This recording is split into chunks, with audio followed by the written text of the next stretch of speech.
Paspornya sudah jadi, ucap Regan yang sedang menyiram tanaman. Lelaki itu mengenakan celana pendek hitam sedengkul dan kaos merah tanpa lengan. Giana mendongak, telapak tangannya menutup di dekat kening karena silau matahari pagi. Dia sedang menanam tanaman tomat. Aku nggak bisa libur, Pak Regan, sahut Giana. Kalau begitu, awal bulan berhenti bekerja, kata Regan, yang terus-menerus mendesak supaya Giana berhenti bekerja. Itu lagi. Giana mendengkus kesal. Giana, kamu pintar masak. Bisa buka usaha catering dengan konsep kekinian. Aku tidak suka melihatmu disuruh-suruh, ungkap Regan, berjalan ke arah kanan, menyiram deretan bunga krisan. Pak Regan kemarin nyuruh aku kuliah, sekarang nyuruh buka usaha, keluh Giana sambil menjejalkan sekam di antara tanah. Kuliah tetap nomor 1. Ngisi waktu luang sebelum kuliah dimulai, Gi. Bisa melatihmu menjadi pengusaha. Kalau berhasil, ya dua-duanya jalan, terang Regan. Memang agak susah bicara dengan istrinya yang usianya muda. Jarak umur hampir 11 tahun. Giana sedikit memberengut. Bilang saja ke ibumu, kamu kerja full di rumah majikanmu, imbuh Regan, yang mendengar cerita versi Giana dari Rita. Majikanku, kan, Pak Regan? Bagaimana kalau sewaktu-waktu ibu ingin tahu alamat rumah ini? Tanya Giana. Bilang aja jadi teman tidur majikan. Regan tertawa renyah. Pak Regan. Pekik Giana. Kan, belalangnya terbang. Dengar kamu teriak. Regan berbalik dan menyemprot tubuh Giana yang berjongkok dengan air. Giana mencoba berkelit, bersembunyi di balik kursi teras. Pak Regan, jangan gitu ih. Bukannya berhenti, Regan menghampiri istrinya. Kamu belum mandi, Gia. Sekalian aku mandiin, ujarnya. Regan terkekeh, melihat Giana yang akhirnya berdiri. Wajahnya manyun dengan bibir mengerucut. Rambut basah, juga baju terusan berbahan kaos. Karena warnanya kuning muda, sehingga mencetak tubuh Giana. 1 bulan kebersamaan tidak membuat Regan bosan menghidu tubuh Giana. Makin lama makin menggetarkan jiwa. Mengenai Rosalind, Regan sama sekali tidak menyinggung perihal itu. Pun dengan Giana, tidak bertanya tentang perempuan yang dijodohkan begitu saja oleh kakeknya. Awas, ya, Pak. Giana merebut selang dari tangan Regan, membalas dendam dengan cara yang sama. Regan tidak menghindar, membiarkan Giana menyemprotkan air. Dia suka melihat tawa sang istri. Teringat hari-hari di awal bersama di apartemen, Giana cenderung menutup diri dan murung. Impas, seru Giana seraya menutup kran air. Pak Regan, berdiri terus di situ. Lihat kamu. Agak berisi tubuhnya. Regan menyengir bagai kuda. Giana mengerjap. Matanya melihat ke bawah, menyadari pakaian dalam yang tercetak jelas. Kayaknya 3 hari yang lalu belum seksi gitu, goda Regan. Sama saja, sahut Giana. Mumpung libur, kita olahraga di kamar. Regan memeluk pinggang Giana. Giana mendonggak, menatap wajah Regan. Lalu merangkul leher kokoh itu, berjinjit mengecup bibir suaminya. Momen yang berubah intim dan panas harus berhenti karena ponsel Regan yang tergeletak di meja terus-menerus berdering.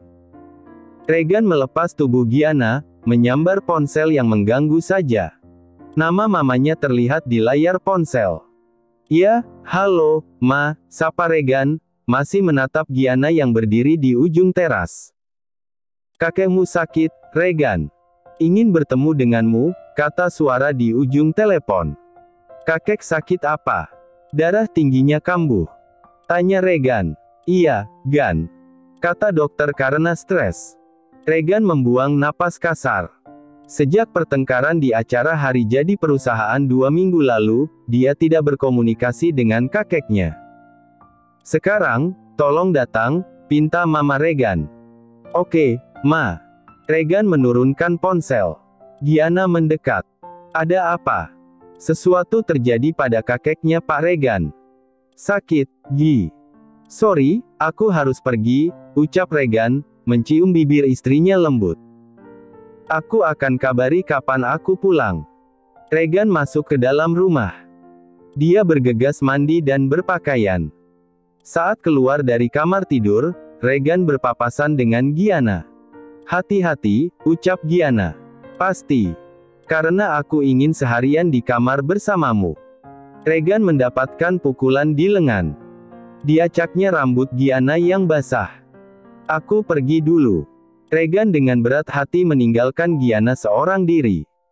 Jalanan tidak seramai hari-hari sibuk di pagi hari, karena akhir pekan memungkinkan orang-orang bermalas-malasan di rumah dan bangun lebih siang. Regan sampai di kediaman Akma 30 menit kemudian. Dia tersenyum masam melihat kehadiran Rosalind. Perempuan itu cantik dan pintar, namun tidak bisa menggetarkan hati Regan. Akma sering bertemu dengan Rosalind, seolah-olah ingin menunjukkan bahwa dia yang berkuasa di keluarga. "Gan," Rita memegang lengan Regan. "Tolong jaga ucapanmu. Aku yakin, kakek hanya pura-pura sakit. Dan, untuk apa Rosalind berada di rumah ini?" bisik Regan. "Mama juga tidak tahu," sahut Rita.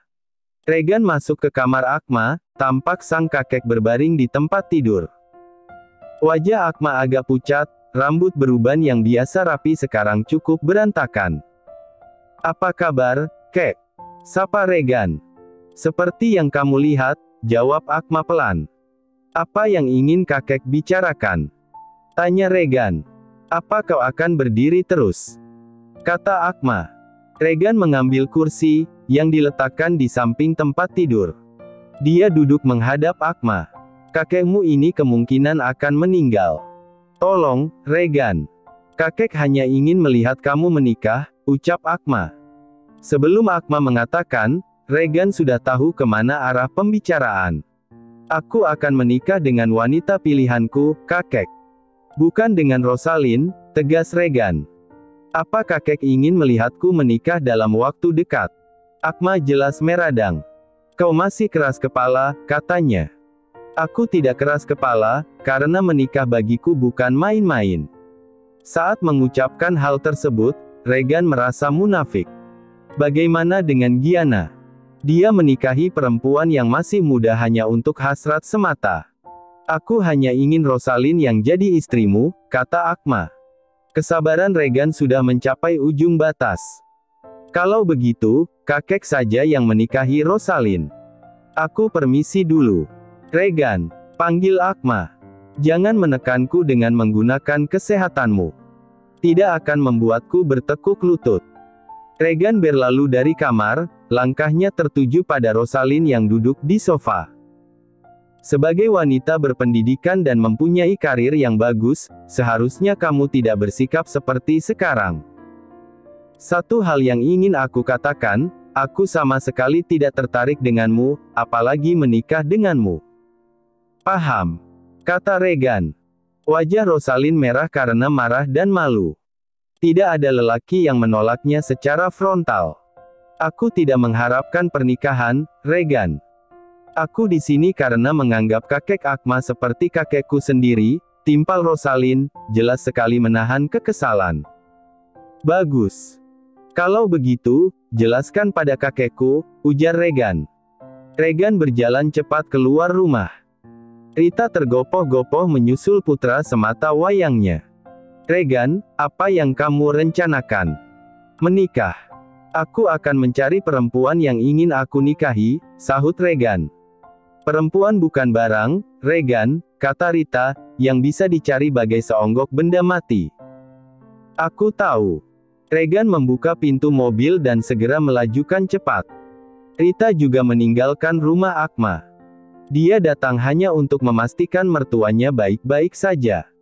Kadang doa buruk terlintas di pikiran Rita, mengharapkan sang mertua cepat meninggal dunia. Di dalam perjalanan pulang, Rita tidak sengaja melihat Gianna keluar dari toko bunga. Gadis itu mengenakan celana jeans biru tua dan kemeja putih, memeluk satu ikat bunga mawar merah. Rita yang menyetir sendiri, memperlambat laju mobil di jalur kiri. Gianna masuk ke dalam taksi biasa. Mendadak, Rita tercetus ide. Dia mengikuti taksi yang ditumpangi oleh Giana. Setiap kali bertemu Wening, temannya itu selalu menceritakan tentang Giana yang mulai memakai pakaian-pakaian mahal. Wajah Giana yang cantik tambah mulus dan cerah. Bagai elang, Rita tidak mau kehilangan buruannya. Taksi itu memasuki kompleks perumahan. Rita sempat terkendala di pos jaga utama, tetapi dengan penampilan dan mobilnya yang mewah serta tutur kata yang sopan, dia diberikan akses masuk. Mobil Rita berhenti cukup jauh, mengamati Giana yang turun dari taksi. Giana memasuki rumah yang dikelilingi pagar tembok hitam. Rumah itu tidak besar. Karena ingin melihat lebih jelas nomor rumah, Rita menjalankan mobil pelan, tapi langsung terhenti karena ada jeep dari arah berlawanan. Jenis mobil seperti itu banyak yang punya. Sosok yang turun membuka pintu garasi membuat Rita lupa bernapas sejenak. Dia mengedip-mengedipkan matanya.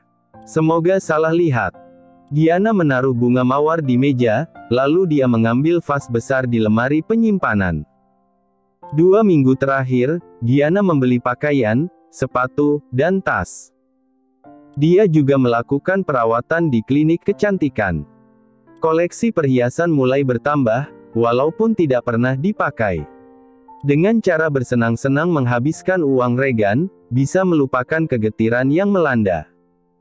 Giana tidak mempertanyakan tentang Rosalind, yang telah menjadi pembicaraan hangat karyawan-karyawan Atlantis. "Calon Pak Regan sangat cantik," kata salah satu karyawan. "Aku tidak menyangka, akhirnya bos duda kita akan menikah," ujar yang lain. "Pasti dari keluarga kaya," tambah yang lain. Walaupun gelombang nyeri makin menghebat, Giana bersikap biasa saja. Seandainya waktu kebersamaan dengan Regan tinggal sebentar lagi, dia sudah mempersiapkan diri. Selain uang yang dikumpulkan, Giana juga mengumpulkan kekuatan hati. Beli bunga. Tangan Regan melingkar di perut Giana.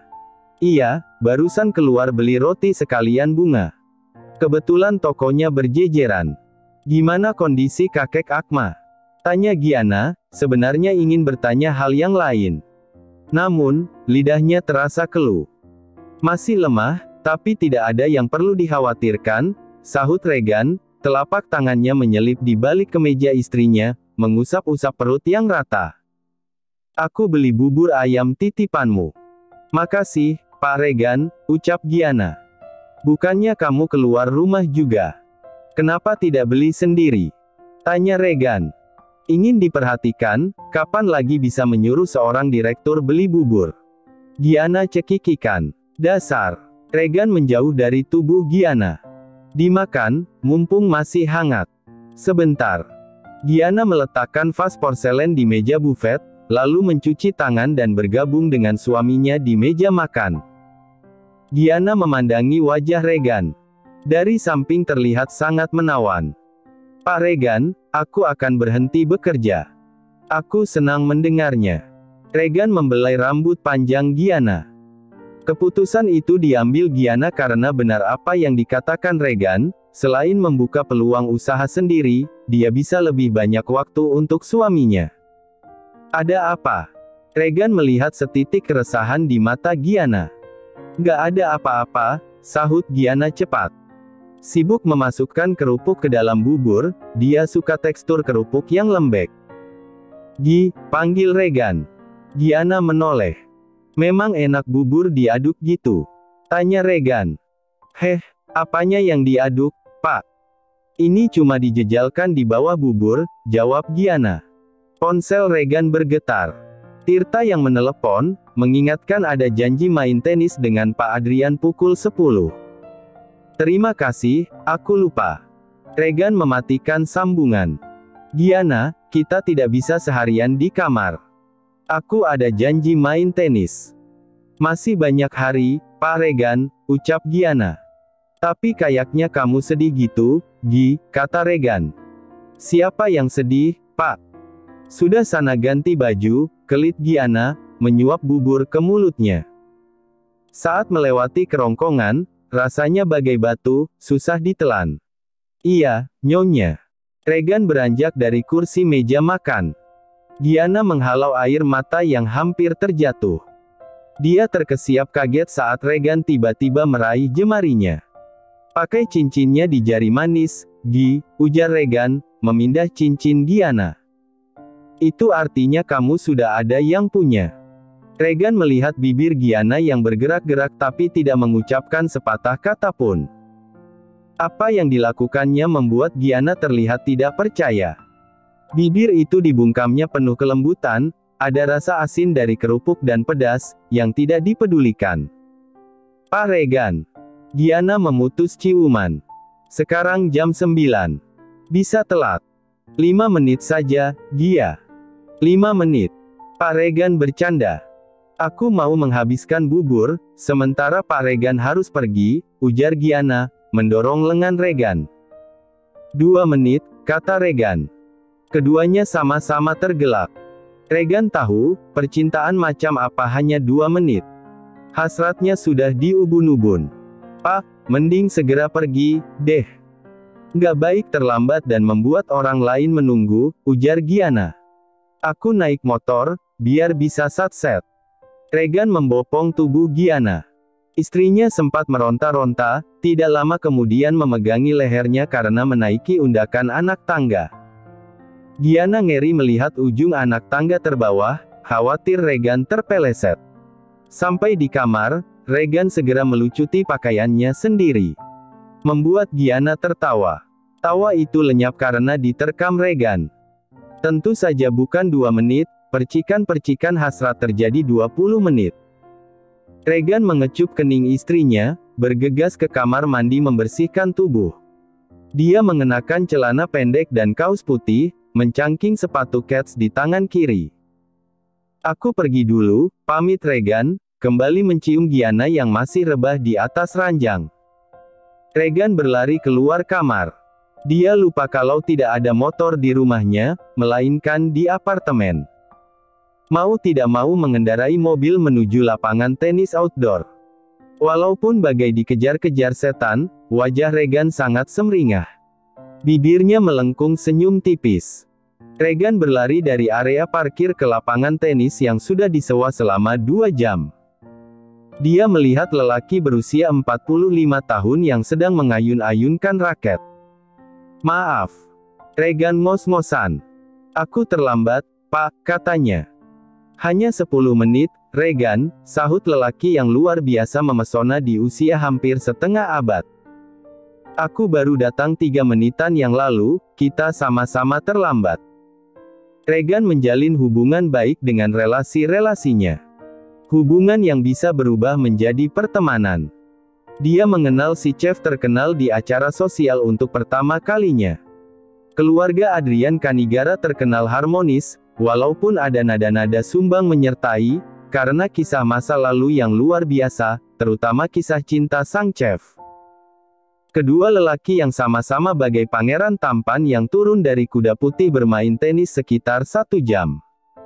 Keduanya lanjut mengobrol di pinggiran lapangan. Selamat atas rencana pertunangannya, Gan, ucap Adrian. Semoga lancar. Tidak ada rencana pertunangan, Pak. Regan meneguk air putih dari botol. Bukan hanya Adrian yang mendengar berita tidak benar. Aku dan Rosalind tidak ada hubungan. Oh, maaf. Tapi kakekmu mengonfirmasi itu benar waktu makan siang di restoran, terang Adrian, mengelap wajah dan leher yang berkeringat menggunakan handuk kecil. Regan mengesah, berterus terang bahwa Akma menjodohkan dirinya dengan Rosalind. Apa ada perempuan yang saat ini menguasai hatimu? Tanya Adrian. Tidak ada, Pak, jawab Regan, memandangi gerak daun di pohon yang tertiup angin. Hanya ada cinta untuk mendiang Sarah. Oh, ya. Adrian meluruskan kakinya. Mendapatkan respons yang tidak percaya dari Adrian, membuat Regan tidak bisa berkata apa-apa. Orang yang hidup berhak melanjutkan hidup. Membawa seluruh kenangan terindah ada baiknya dan ada buruknya, kadang justru menambah kegetiran, kata Adrian. Regan tertunduk, kedua telapak tangannya memegang botol yang terayun pelan. Adrian merangkul pundak Regan. Kau tahu, untuk mendapatkan Kalea, istriku tercinta, aku harus melewati 7 gunung, 5 samudera, dan 11 kelokan. Tawa Regan terdengar keras. Sungguh di luar dugaan, ternyata Adrian bisa bercanda. Lanjutkan hidupmu, Regan. Jangan berhenti sekarang. Aku harus kembali ke restoran. Aku harap kamu menemukan cinta terakhir dan sejatimu. Adrian menepuk-nepuk pundak Regan. BTW, ada kiss mark di lehermu, sebelah kiri. Regan menyentuh lehernya. Sumpah, dia sangat malu. Mengapa dia tidak sadar kalau Gianna meninggalkan jejak percintaan? Siluet Adrian menghilang dari pandangan Regan. Dia meraih ponsel di tas. Gianna memberitahu lewat pesan berada di rumah ibunya. Ibuku sakit. Mungkin aku pulang malam. Regan bersandar di pagar pembatas, kepalanya menengadah, melihat sekumpulan awan hitam yang mulai menginvasi langit. Gianna, gumamnya pelan. Notifikasi pesan lain terdengar. Rita, Gan, nanti sore mama mampir ke apartemen. Rita masih berada di dalam mobil. Beberapa kali menarik napas dalam-dalam. Jadi, majikan Gianna adalah Regan. Putranya sendiri. Pikiran buruk sedari tadi bagai ombak yang menggulung terus-menerus. Apa Gianna menjadi teman tidur Regan? Membayar uang ratusan juta menggunakan tubuh. Dan, Regan. Oh, kejam sekali jika benar melakukan hal itu. Marah, kecewa, dirasakan Rita seandainya memang benar. Dengan 2 mantan Regan terdahulu dan 1 perempuan simpanan yang dia ketahui, Rita tidak peduli. Karena mereka perempuan-perempuan dewasa, yang usianya sama dengan Regan. Sedangkan Gianna masih sangat muda, manis, dan naif. Juga kondisi ekonomi yang serba kekurangan. Berbeda jauh sekali dengan perempuan-perempuan yang pernah singgah di atas ranjang Regan. Rita melihat jeep yang dikendarai Regan keluar garasi. Rita gamang, haruskah menemui Gianna dan bertanya? Tidak. Gianna akan merasa tertekan dan malu, ujar Rita, menggelengkan kepalanya pelan. Lebih bijaksana bertanya langsung pada sang majikan. 15 menit kemudian, Rita melihat Gianna keluar, berdiri di depan pintu pagar rumah. Rita menundukkan kepalanya karena Gianna celingukan. 2 menit berselang, taksi online membawa Gianna pergi. Rita pun mengikuti lagi karena penasaran. Ternyata Gianna menyambangi rumah Woning. Rita memarkir mobil di depan rumah kosong, mengganti sepatu dengan sandal jepit, lalu turun dari kendaraan. Pintu rumah Woning terbuka lebar, sayup-sayup terdengar suara Gianna yang bertanya, "Ibu mau makan apa?" "Lontong sayur, di dekat minimarket, Gi," jawab Woning. "Oh, baiklah," kata Gianna. Rita masih berdiri di dekat teras saat Gianna keluar rumah. "Bu Rita." Gianna tersenyum lebar. "Ibu ada di dalam. Saya mau ke depan dulu." "Iya," jawab Rita. Rita mencium aroma wangi sampo saat Gianna melewati dirinya. Perasaan Rita campur aduk. "Wen." Rita berseru memanggil temannya seraya berjalan masuk ke dalam rumah. Rit. Jangan dekat-dekat, aku rada flu," ujar Woning, duduk bersandar di kursi. Ada koyo di kedua pelipisnya. "Masuk angin ya?" Rita duduk di kursi. "Iya, nih," jawab Woning. Rita juga disergap rasa bersalah pada Woning. Ya, seandainya benar Regan memanfaatkan. Gianna kembali membawa kantong plastik putih, membeli 2 porsi lontong sayur untuk Rita dan Woning. Kedua mata Rita mengamati Gianna. Tubuh Gianna mulai berisi, pakaiannya yang dikenakan terlihat mahal. Rambutnya lebih halus. "Kalau hari Sabtu diperbolehkan keluar rumah, Gi?" tanya Rita. "Iya, Bu Rita. Dengan catatan pekerjaan sudah selesai," jawab Gianna. Rita manggut-manggut. Gianna menjawab pertanyaan dengan ekspresi wajah datar. "Silakan dimakan, Bu Rita," ucap Gianna. Selama hampir 2 jam di rumah Woning, Rita memperhatikan gerak-gerik Gianna. "Oh, maaf. Aku mau terima telepon dulu." Giana keluar rumah, berdiri di dekat pagar samping rumah, jemarinya memainkan daun suji yang tumbuh subur. Nggak apa-apa. Iya, sampai ketemu nanti malam, Pak. Nggak titip apa-apa. Nanti merepotkan, kata Giana di telepon. Rita yang penasaran, berdiri di dekat jendela, menguping pembicaraan Giana. Sedangkan Wening asyik menonton film India di televisi. Rasanya ingin menghampiri Giana dan merebut ponsel. Apakah benar Regan yang dipanggil Pak? Giana merasa kalau Rita berbeda. Si mertua lebih sering menatap dirinya, seolah-olah hendak menguliti. Wajah ramahnya berubah agak masam, walaupun senyum selalu mengembang bak adonan donat. Hati-hati, Bu Rita, ucap Giana, yang mengantar sampai di depan rumah kosong. Rita hanya mengangguk dan tersenyum tipis. Giana mundur 2 langkah saat mobil sedan yang dikendarai Rita mulai bergerak perlahan. Dia sempat membalas lambaian tangan Rita. Hembusan napas panjang keluar dari mulut Giana. Seandainya Rita tahu dirinya adalah menantu tak kasat mata, apa yang akan dilakukan Rita? Giana kembali ke rumah, membereskan piring dan gelas. Sebelum pergi, dia mencuci baju Wening yang menumpuk di ember. Gimana kondisi ibu? Tanya Giana. Udah agak enakan, Gi, jawab Wening, masih betah menonton televisi. Kamu kalau pulang, pulang saja. Tapi aku khawatir, Bu, kata Giana. Hanya masuk angin biasa. Nggak perlu khawatir. Kalau ada apa-apa, nanti ibu telepon, sahut Wening. Giana meraih sling bak putih di meja makan. Ibu kalau makan, pesan GoFood aja. Wening mengangguk. Giana tidak pulang. Menggunakan taksi, dia menuju mall. Tere mengajaknya jalan-jalan sekadar cuci mata. Giana senang mendapatkan teman seperti Tere. Tere sudah menunggu di dekat kafe yang berada di bagian depan mall. Penampilan Tere modis sekali, celana pendek, kaos putih, dan luaran kemeja merah muda. Sepatu bot hitam semata kaki, rambut pendek ikal, dan kuku yang dicat merah. Hei, kita mau ngapain? Giana berbasa basi. Cari cowok, Gi, kelakar Tere. Temani aku cari sepatu dulu yuk. Giana menyamai langkah Tere menuju toko yang menjual produk pakaian, tas, dan sepatu. Tere memberengut karena tidak ada sepatu yang cocok. Mereka berdua akhirnya memutuskan makan di restoran, duduk berhadapan di kursi meja dekat jendela. Duh, cincinnya pindah ke jari manis.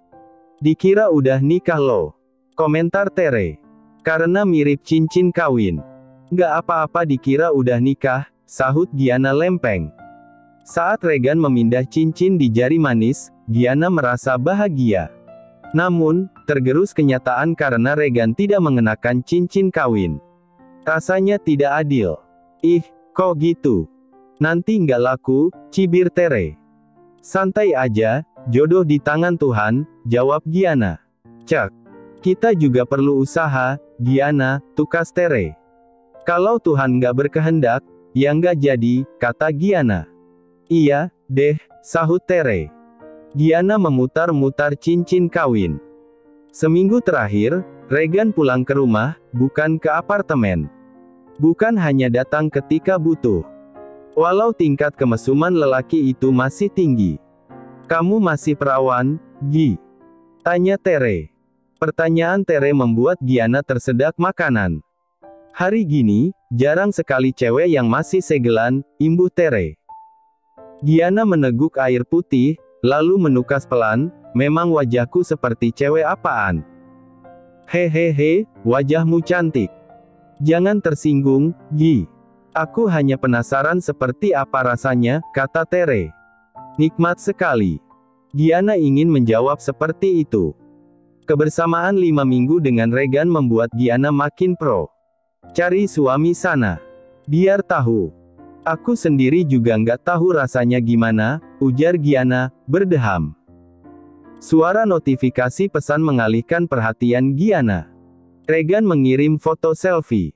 Giana terheran, bibirnya menyunggingkan senyum tipis, yang perlahan pupus karena menyadari sang suami berada di apartemen. Ada ngilu yang menyerang. Dia mengira Regan kembali ke apartemen karena rindu Sarah. Padahal tadi menelepon, ada urusan mendadak di toko furnitur. Nggak konsisten, dasar pembohong, gumam Giana. Apa, Gi? Tere mengerutkan kening. Oh, nggak apa-apa, jawab Giana. Mama ingin bicara apa? Regan meletakkan secangkir teh di meja. Wajah perempuan yang duduk di sofa tampak masam sekali.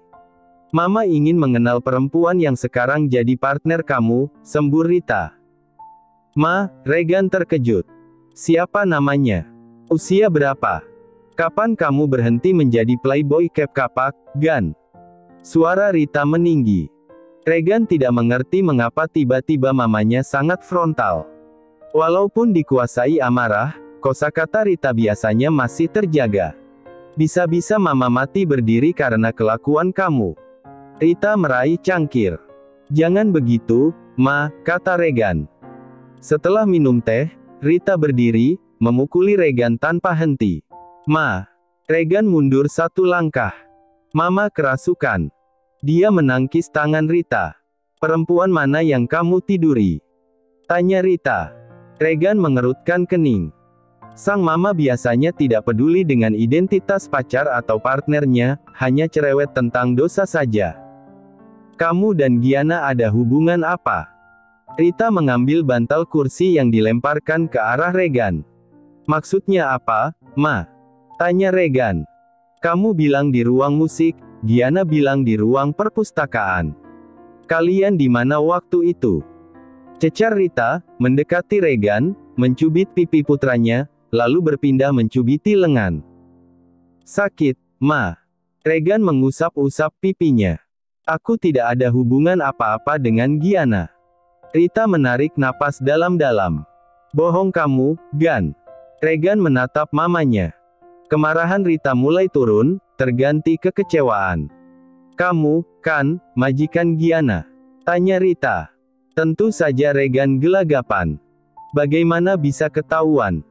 Para lelaki beristri yang punya cem-ceman atau selingkuhan bisa aman sentosa menyembunyikan hubungan. Kenapa tidak berlaku pada dirinya sendiri? Mama lihat kamu keluar dari rumah yang juga ditinggali Giana, kan? Kapan kamu beli rumah itu? Tanya Rita.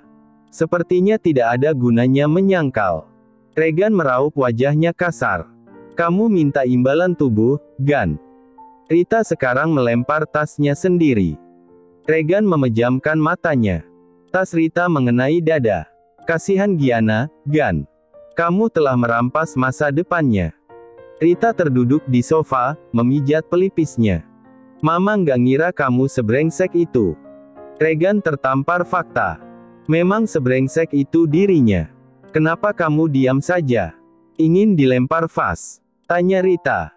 Aku dan Giana menikah di bawah tangan, ungkap Regan. Apa? Rita terkejut. Dengan beberapa perjanjian dan peraturan, imbuh Regan. Peraturan-peraturan macam apa? Selidik Rita. Tidak ada cinta, tidak ada anak, status nikah dirahasiakan, dan kapanpun bisa berpisah, jelas Regan. Bukan vas yang melayang, tapi sandal rumah yang melayang mengenai perut Regan.